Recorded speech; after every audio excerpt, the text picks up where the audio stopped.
Page 104. Verset 26. Merci.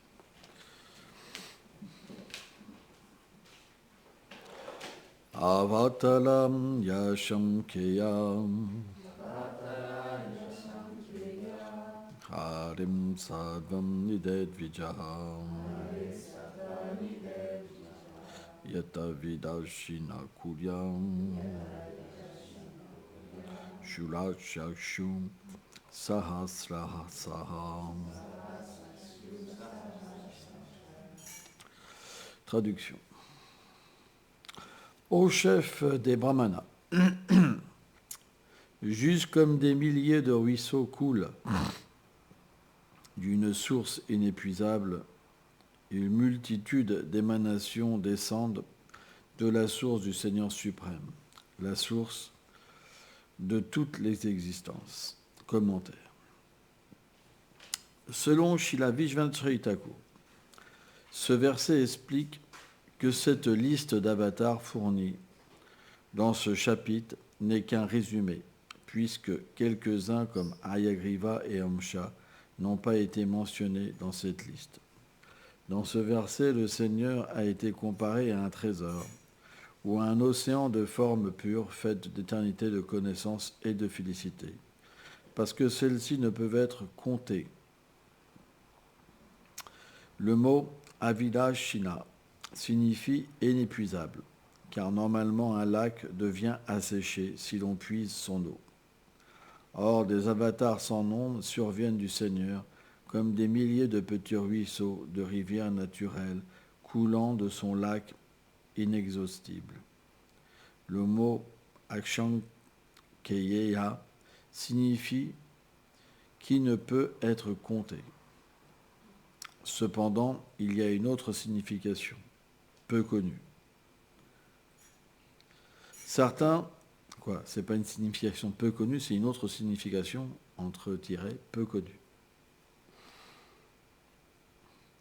Certains, comme les Purusha avatars, sont... Bon, bref, on va s'arrêter là. Namam Vishnu Padaya Krishna Pestaya Bhutale.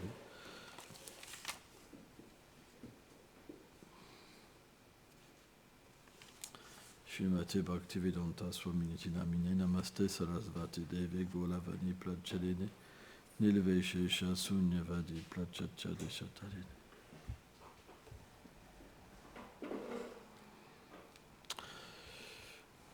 Nous devons avoir une méditation sur notre filiation spirituelle avant de parler. Car l'inspiration ne peut pas venir de la petite âme imparfaite qui vient du plan marginal. Elle vient d'une connexion supérieure. C'est un principe. L'inspiration ne peut pas venir de nous-mêmes. Il vient d'un plan supérieur. Et ce plan est dans notre cœur même. C'est ça qui est mystique. En fait, le Seigneur est présent dans le cœur. Et de la même manière que ce verset explique que le Seigneur a des formes sans limite, de la même manière, dans le cœur, le Seigneur peut inspirer des dévots d'une manière sans limite. Parce que le Seigneur, comme il est illimité et qu'il relationne avec les êtres vivants, chaque dévot le voit d'une certaine manière, avec un sentiment particulier, une douceur particulière, ou alors une opulence particulière. C'est pourquoi, bien que ce Seigneur apparaisse et a des demeures innombrables, et apparaît aussi en tant qu'avatar sur la planète Terre, il apparaît simultanément en tous les cœurs des purs dévots, en fait, dans différents univers, dans leur cœur aussi, dans une forme particulière et une douceur particulière.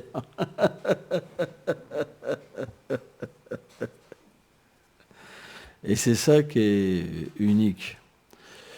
C'est pourquoi les gens sont des impersonnalistes, parce que l'impersonnalisme aussi est une manière aussi que le Seigneur s'exprime.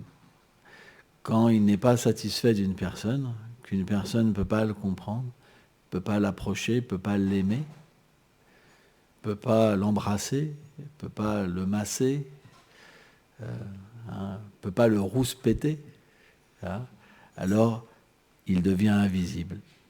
Et à ce moment-là, il relationne à travers le Brahman. C'est un principe. Mais le Brahman est aussi un aspect du Seigneur suprême. Bien qu'il est impersonnel, sa source est une personne. Donc même ceux qui méditent sur le Brahman, ils ont une sorte de relation avec le Seigneur, une relation impersonnelle. Mais il y a quand même une relation parce qu'ils cherchent un contact, ils cherchent l'énergie, vous comprenez ? Inconsciemment, en fait, bien qu'ils rejettent toute forme, bien qu'ils rejettent tout attribut et tout divertissement, ils cherchent quand même un lien. Et c'est intéressant, parce que même les impersonnalistes, ils peuvent entendre le Brahman parler. Même les bouddhistes. Et ouais, ils entendent un guide intérieur. C'est incroyable. Mais ce qui est très mystique, c'est que ce Seigneur, quand il relationne avec l'être, il lui donne un sentiment.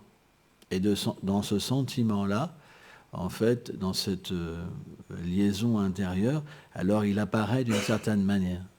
Donc, avec le Brahman, bien que le Brahman parle, la personnalité qui reçoit cette parole, c'est incroyable. C'est qu'elle va se dire « Oh, le Seigneur est sans forme ». Parce que le son de la voix que la personne va recevoir, elle va être spécialement imbibée de ce qu'une personne désire. C'est pour ça que quand Krishna, en fait, décide de se révéler sur un plan plus doux, hein, alors automatiquement, dans un plan... Bon, déjà on va parler d'un plan plus opulent. Quand il se révèle sur un plan opulent, plus opulent, alors il va apparaître comme une personne merveilleuse, qui a des pouvoirs merveilleux, qui est fascinant, et qui a besoin d'un certain service, par exemple. Hein.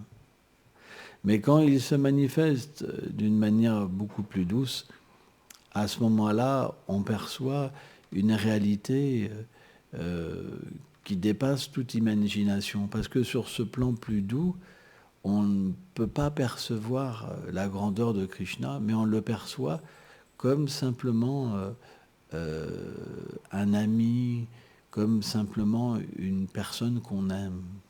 C'est très spontané. Parce que les amis de Krishna sont aussi beaux que Krishna.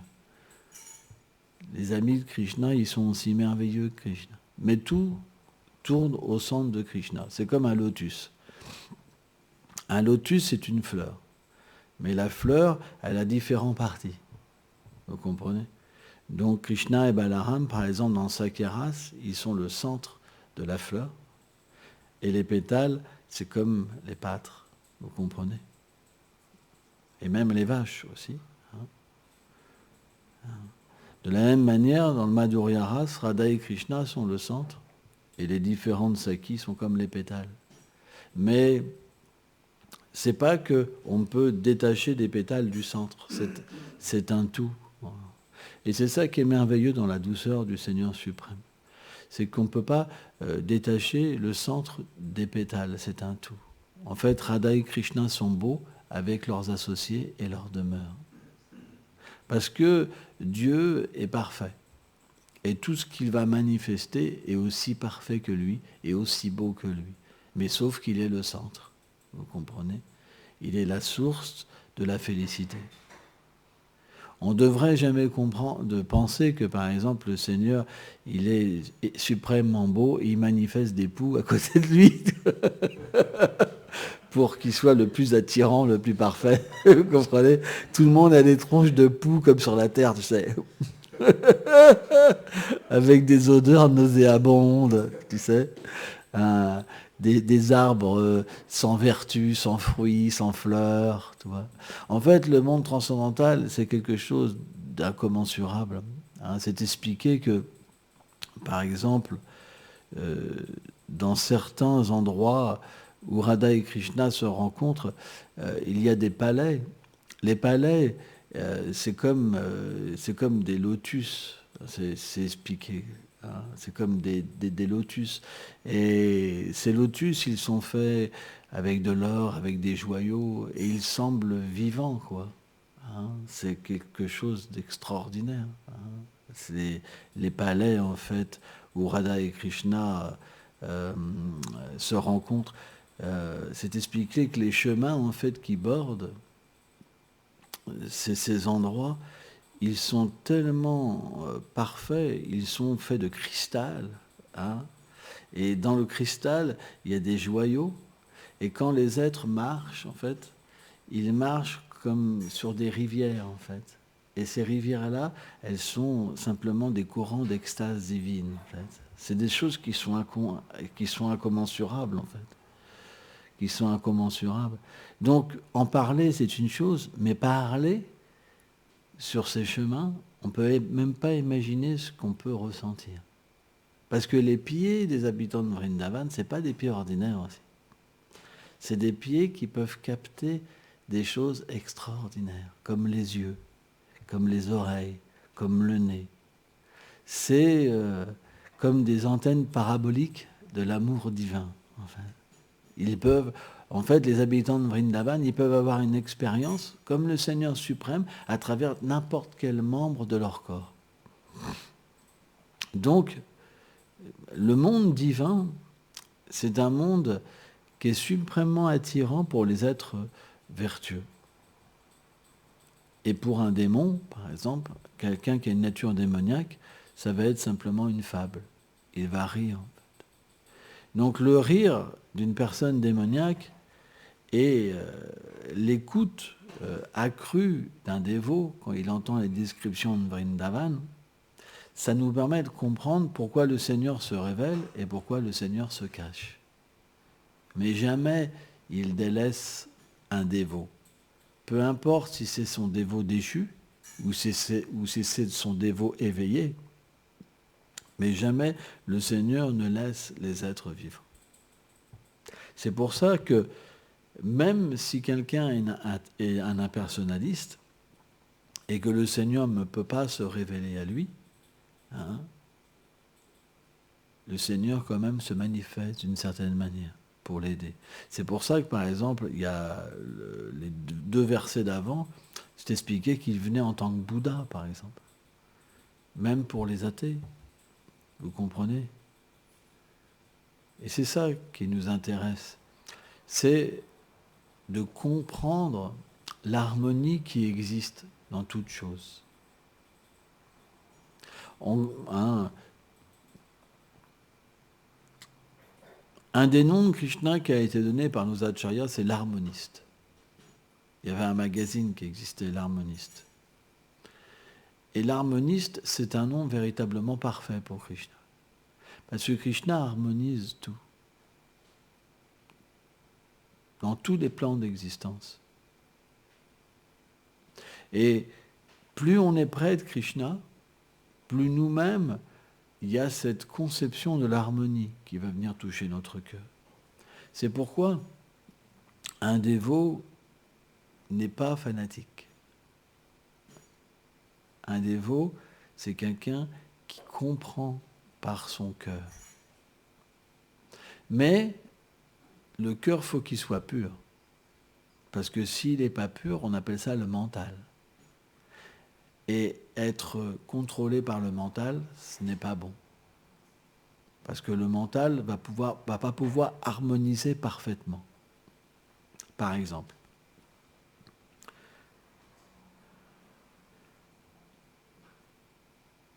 La pureté, ça veut dire que le Seigneur lui-même va nous expliquer comment il harmonise. Mais le mental va chercher à comprendre par lui-même comment le Seigneur harmonise. Les gens qui essayent par le mental de comprendre comment le Seigneur harmonise, ils deviennent des impersonnalistes. Parce qu'ils vont trouver des défauts chez tous les personnalistes. Tous les personnalistes pensent, qu'est-ce qu'ils pensent? C'est moi qui ai la vérité et pas les autres. Vrai ou pas? C'est... Ouais, pense ça, souvent. C'est moi qui ai la vérité, pas les autres. Quoi. Ceux qui se disent des personnalistes. Donc, par le mental, qu'est-ce qu'on va euh, analyser? Finalement, cette guerre des religions, elle vient simplement parce que on s'identifie à une institution, on s'identifie à une religion, on s'identifie corporellement à un Dieu, et finalement, c'est quelque chose qui est mauvais. Donc, avec le mental, qu'est-ce qu'on va faire? On va rejeter toute conception de forme et on va se dire, Dieu ne peut pas avoir de forme. Parce que s'il a une forme, automatiquement, il va prendre un parti. Automatiquement, cette forme est limitée. Cette forme est matérielle. On n'a jamais vu une forme parfaite. On n'a jamais vu une forme qui contient tout. On n'a jamais vu une forme qui est sans limite.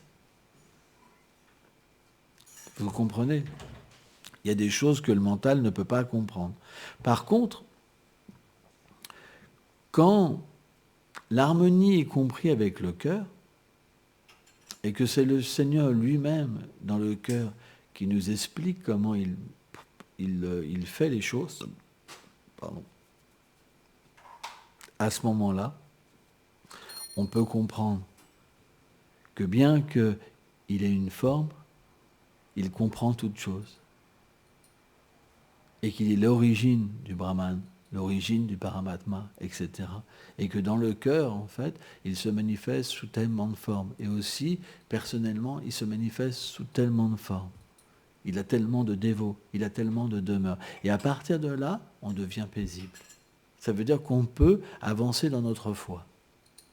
Et être fixé dans notre foi et développer notre relation avec le Seigneur suprême. Et ça c'est ce qu'on appelle la fixité dans le service de dévotion. Avant, on peut changer tout le temps de voie, etc. Et quand cette dévotion elle devient stable, à ce moment-là, le Seigneur peut se révéler. Et quand il se révèle, alors naturellement, on devient attaché à lui avec un sentiment particulier. Ça veut dire que l'âme va commencer à manifester ses attributs et sa forme et son nom et entrer graduellement dans les divertissements du Seigneur. Ça veut dire qu'avant, le Seigneur nourrissait son dévot avec la grandeur. Je suis dans le cœur de tous les êtres. De moi viennent le souvenir et l'oubli. Je suis la verge, le châtiment. Je suis la récompense. Hein, tout vient de moi. Donc ça, c'est un premier temps, la Bhagavad Gita. Et puis graduellement, au fur et à mesure que le cœur se purifie, Krishna va graduellement mélanger la douceur pour amener son dévot à comprendre son humeur éternelle. Et à partir de là, l'évolution d'un dévot, il est qu'il est situé dans son sentiment, intérieurement, mais sans penser que les autres sont déchus. Il dit, c'est mon choix, c'est ma relation, c'est comme ça que j'aime mon Seigneur. Ça, c'est moi. Mais chacun a le droit d'être différemment. Quand vous entendez les dévots vous dire il n'y a que Manjari Bhav, etc., etc., ça revient au même qu'un gros fanatique. Il ne sait même pas qui il est, mais il va. On doit véritablement laisser chacun évoluer. Il y en a un qui s'occupe, c'est sûr, de son dévot, c'est celui-là qui est dans le cœur. Hein? Le Seigneur suprême. Lui, il sait qui est qui. Par exemple, moi j'ai connu certains dévots qui méditaient à un certain moment sur telle rasa, doux sentiment d'amour, et finalement, quand ils ont évolué, ils ont réalisé qu'ils étaient différents de ce qu'ils pensaient. Ou certains dévots peuvent avoir un désir plus élevé que ce qu'ils vont avoir finalement dans leur éternité. Parce que dans un stade immature du service de dévotion, tout se mélange un petit peu. Il y a des choses qui sont réelles, il y a des choses qui sont des ombres, il y a quelque chose qui est aussi imaginaire. C'est très difficile à comprendre quelle est notre relation avec le Seigneur suprême. C'est très rare les êtres qui peuvent vraiment tout comprendre. C'est très très rare. Ceux-là, ce sont des harmonistes. Ils peuvent vraiment comprendre comment ce Seigneur qui s'est occupé d'eux, qui les a fait évoluer, comment ce Seigneur s'occupe de chacun. Et comment ça prend aussi, Unam Jamamonte, des vies, c'est long pour que le désir de l'être change. Par exemple, réfléchissez un instant.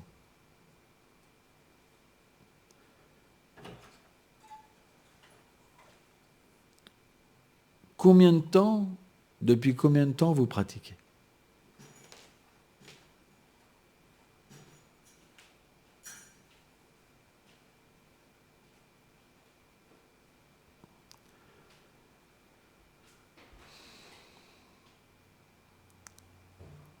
Quel genre d'avancement spirituel vous avez fait?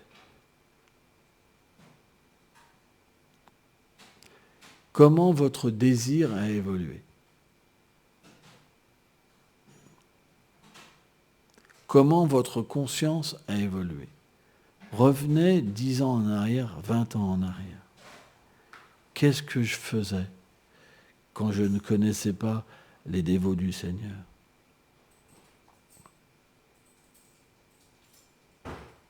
Et qu'est-ce que je suis maintenant?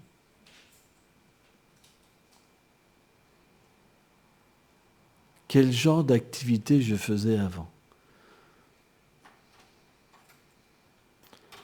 Et comment j'ai pu changer? Quelle est la cause de mon changement? On doit analyser toutes ces choses. Certains vont vous dire, oui, je suis rentré en contact avec les livres de Srila Prabhupada. Mais qui a inspiré la foi dans les dévots? Qui a nourri? C'est le Seigneur dans le cœur.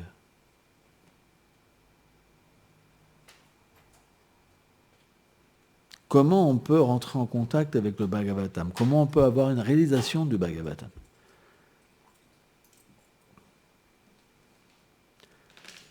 Il y a des gens, ils lisent le Bhagavatam, ça leur fait, on a l'impression que ça leur fait pas d'effet. Et pourtant, certains, quand ils lisent le Bhagavatam, ils goûtent une félicité qui est sans borne.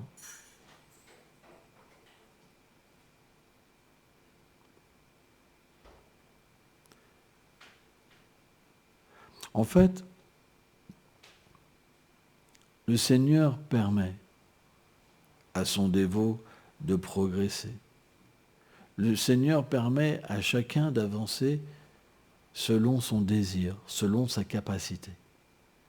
Mais dès qu'on va toucher à son nom, à sa forme, à ses attributs et à ses divertissements, on rentre dans une sorte de véhicule de miséricorde,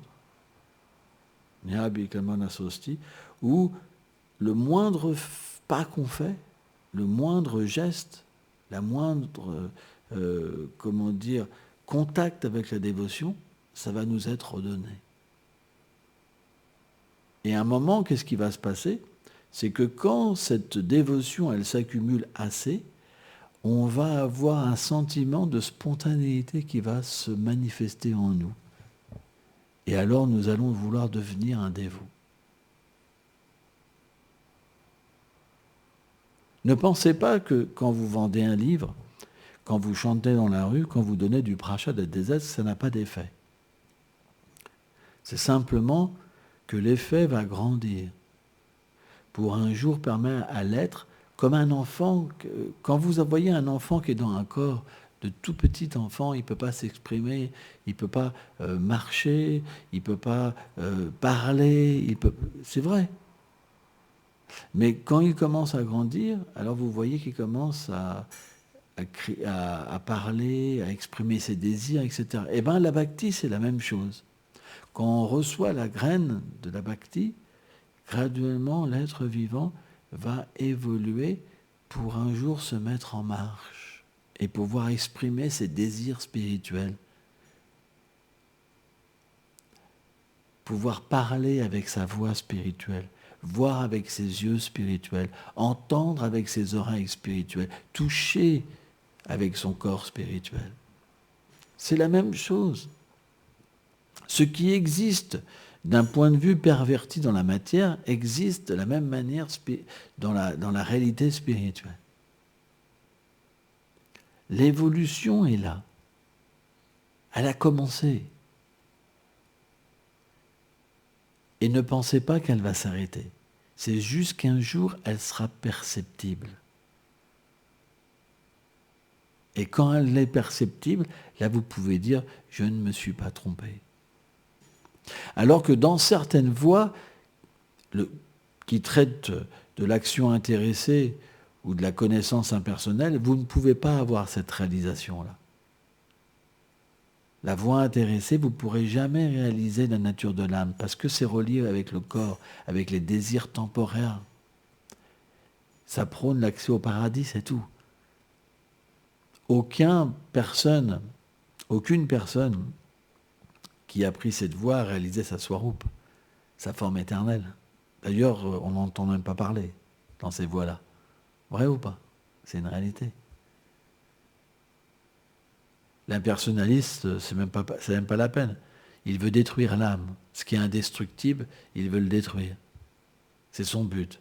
Plus d'existence. C'est impossible. Nadjate mette Vatkalachin. Parce que l'âme, elle est éternelle. Elle ne peut pas être détruite. Donc, il n'y a que dans la voie de la dévotion où on peut avoir cette réalisation. Et si notre attitude est bonne, on ne partira jamais parce qu'on sentira au fond de nous-mêmes cette vérité apparaître. On sentira, je suis dans quelque chose qui est vrai. Je n'ai plus à me chercher. Et c'est là, ce sentiment apporte une réelle satisfaction. Parce que dans ce monde, tout le monde se cherche. Combien de looks on a eu? Combien de plans on a fait pour être magicien, électricien, poubelleur, quoi. Là, il n'y a pas beaucoup qui veulent être poubelleur. Mais hein? Combien de plans on a fait? Quand on était enfant, on voulait tous être astronautes, les garçons, et les femmes, c'était infirmières, un truc comme ça. Coiffeuse. Coiffeuse, infirmière, boulangère, hein? Maman au foyer, ça c'est souvent ça aussi. Hein? Les garçons, Rambo. Je vais tuer tout le monde. Mais on est passé par tellement de personnages. Et le pire, c'est que ça s'arrêtera jamais. Parce que on est insatisfait. Et c'est terrible de ne pas savoir qui on est. C'est quelque chose de frustrant, en fait. Mais la bhakti, ce qu'il y a d'extraordinaire, c'est qu'une fois qu'on la pratique avec une sincérité, on ressent que notre vérité commence à apparaître. C'est quelque chose de mystique, quoi. On arrête de chercher, on comprend, c'est là. Et ça fait peur. Ça fait peur parce que quand tu te dis c'est là, tu te dis mince, je vais arrêter de chercher maintenant. Parce qu'on est habitué. Ça fait des milliards de vies qu'on essaye plein de trucs à chaque instant. Par exemple, Arjuna, un coup il veut aller à l'école, un coup ceci, un coup cela, c'est la girouette. Il veut toujours changer, Arjuna. Mais le jour où il va vraiment pratiquer en suivant des principes, etc., il sentira, aïe, ça vient de moi, ça sort de moi. Et là, c'est réglé. À partir de là, vous devenez fixé. C'est l'étape de Madhya Madhikari. Vous sentez que vous avez trouvé. Et après, ça évolue. De plus en plus, jusqu'à la perfection. C'est pour ça qu'il faut au moins être un Madhya Madhikari. Parce que si vous êtes un Kanishta, vous cherchez encore. Extérieurement, vous avez un tilak, vous avez un habit, mais extérieurement, mais intérieurement, votre vérité, elle n'a pas commencé à apparaître. Donc vous pouvez chercher encore, abandonner. C'est ce qu'on appelle le Kanishta Bhakta. C'est qu'une apparence. Mais Madhyam, c'est le début où vous sentez dans votre cœur que vous n'avez plus besoin de chercher. C'est la foi à l'intérieur. Chez Dharma, je dis, ça devient comme un phare dans l'obscurité. Vous voyez la route, en fait. Vous sentez votre sentiment éternel venir vous rechercher. Et cette route-là va vous révéler graduellement tous les aspects, en fait, du savoir que vous avez besoin pour mettre à bas votre sentiment. C'est très scientifique, le bhakti. Oh. Hein? Jai.